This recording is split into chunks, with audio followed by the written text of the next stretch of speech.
This news update is brought to you by... From rom-coms to dramatic tearjerkers and hit action movies, video on demand from Flow's got what you need, baby. Spend some we time tonight. Oh yeah. Simply press the VOD button on your Flow remote. This is how we do TV. This is how we flow. This is the Barbados Today evening news update for Friday, January 29th. Thank you for joining us. I am Marie-Claire Williams. The National Union of Public Workers is threatening further industrial action if management of the Grantley Adams International Airport does not meet its demands for a 3.5% pay increase. Both the NUPW President and General Secretary made this clear as just over 150 employees protested in the airport's car park today. Union President Akani McDowell told reporters the action was just the first phase of the protests. We are not prepared to stop until workers are given their just due. This is the first step of many. We have another strategy after that, and after that strategy we have another one after that, and we are not going to stop until workers are paid. Not to pay workers is an unjust act towards not only workers, but it's an unjust act towards society. You cannot have people contributing to your profit margin and not rewarding them. It is not right. So any injustice done to workers, the trade union will stand up for it. And today we are standing up for this injustice that has been done to the workers. And General Secretary Rosalind Smith made it clear that the protest action is not against central government. The airport is responsible for making its revenue, and therefore it comes on the back of staff. You don't make profit by just saying profit. And if you have profit, then you should be looking to share that with your workers. And this was an agreed terms and conditions of 4 and 3.5%. They paid the 4 and that's to hold the 3.5, and we said we would get back to that. Exactly. We never, as I said, throw it off the table into the garbage. They want to do that. But in principle, we are dealing with a private company. We are not dealing with central government. One doctor is questioning whether the Zika virus is in fact responsible for the birth defects in Brazilian babies. The mosquito-borne disease has been spreading across the Americas, and the World Health Organization has said that nearly 4 million people could be infected. There have so far been 3 confirmed cases in Barbados. Medical experts say babies are being born with underdeveloped brains as a result of the virus. But Medical Director of the Barbados Fertility Center, Dr. Juliet Skinner, told Barbados Today there are a number of factors to consider before reaching that conclusion. What has been experienced in Brazil, is this indeed Zika? And I think that certainly the first thing to state is that authorities and global infection groups are working incredibly hard to try to understand this. It is notable that in Brazil, the question will always remain, is there any other factor? And, one of the things, for example, that has also been noted is that Brazil initiated a new vaccination program in 2014 of pregnant women with a vaccine called Tdap. And I think that overall there are a lot of questions still to be answered. That do we think that this is Zika? Do we think that this is perhaps the vaccine that was being given to pregnant patients? Yes, a spike in incidence of a congenital anomaly, although it is still a very low rate of births of 0.13%, immediately medically will initiate that. Well, what potentially is associated. Zika virus was discovered in Uganda about 70 years ago, but experts still do not know much about the virus. The BBC went to Zika forest in Uganda where the virus was discovered. Dr. Julius Lutwama has studied Zika for years. He says there have only been 2 confirmed cases of the disease in Uganda. I asked him why it's proving so dangerous in other parts of the world.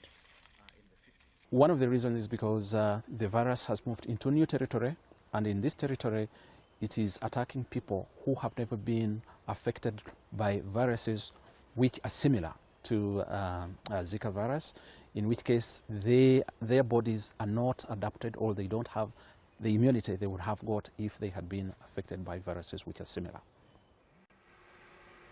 These mosquitoes are similar to those spreading Zika in Latin America.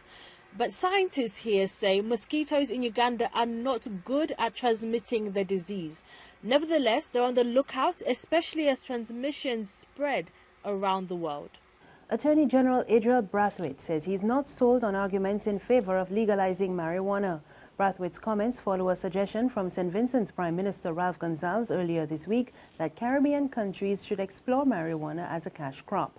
The recommendation got the strong backing of former MP Hamilton Lashley, but Brathwaite told Barbados Today more research needs to be done on the benefits of the drug.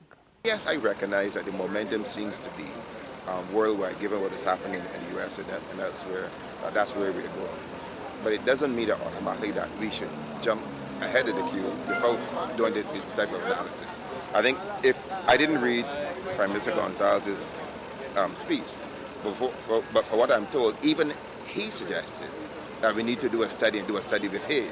He didn't say we should automatically ensure that marijuana is legalized across the region. Now, I say consistently, however, that St. Vincent has its own idiosyncrasies because the growing of marijuana has been a way of life in St. Vincent for generations. And that's a reality that Dr. Gonsalves has been faced with for several years. So it's not by accident that his voice has been a champion, because that's his reality in St. Vincent. There's regional and international news after this short break. Secure your future, be financially strong. Since 1983, we have been there for you. A smart range of products, great tax benefits, with a solution to your hopes and your dreams. The Barbados Workers Union Cooperative Credit Union. The Barbados Workers Union Cooperative Credit Union. Humble beginnings to smart loans, smart savings. Save smart and borrow smarter. That's the move for me. Stability, prosperity, with a solution to your hopes and your dreams. The Barbados Workers Union Cooperative Credit Union. The Barbados Workers Union Cooperative Credit Union. In news from the region, the chairman of Haiti's Provisional Electoral Council, Pierre-Louis Opon, has resigned, throwing the country's electoral process into further confusion. In a letter to President Michel Martelly dated January 28th, Opon said events beyond his control had prevented him from carrying out his mission. He said this was to conduct elections meant to permit Parliament to return on January 11 and an elected president to be installed on February 7. Antigua's permanent representative to the OAS, Sir Ronald Saunders, is leading a mission to Port-au-Prince at the request of President Michel Martelly, who is due to demit office next month. The UN Security Council today urged all parties and political actors to refrain from violence. The Security Council also reiterated its condemnation of any attempt to destabilize the electoral process. And finally, the FBI has released footage of the shooting of Oregon militiaman Robert Finicum, who was killed by police earlier this week. The Bureau says Finicum reached for a handgun before he was shot.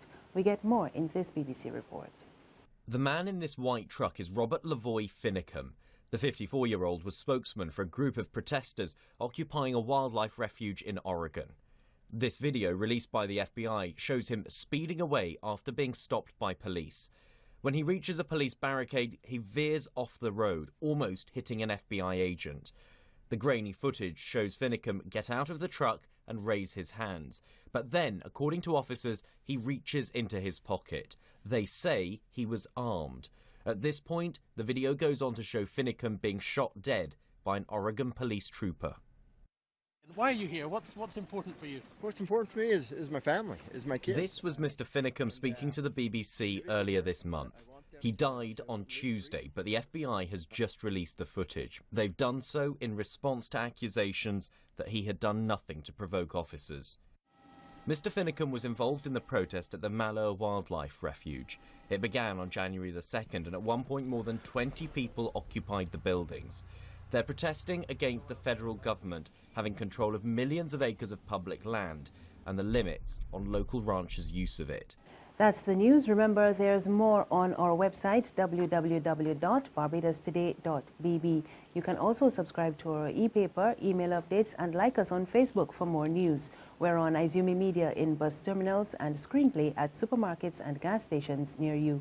You can also tune in to Channel 101 on Flow TV or Mix 96.9 FM for more news and sports. I am Mary Claire Williams. Have a good evening.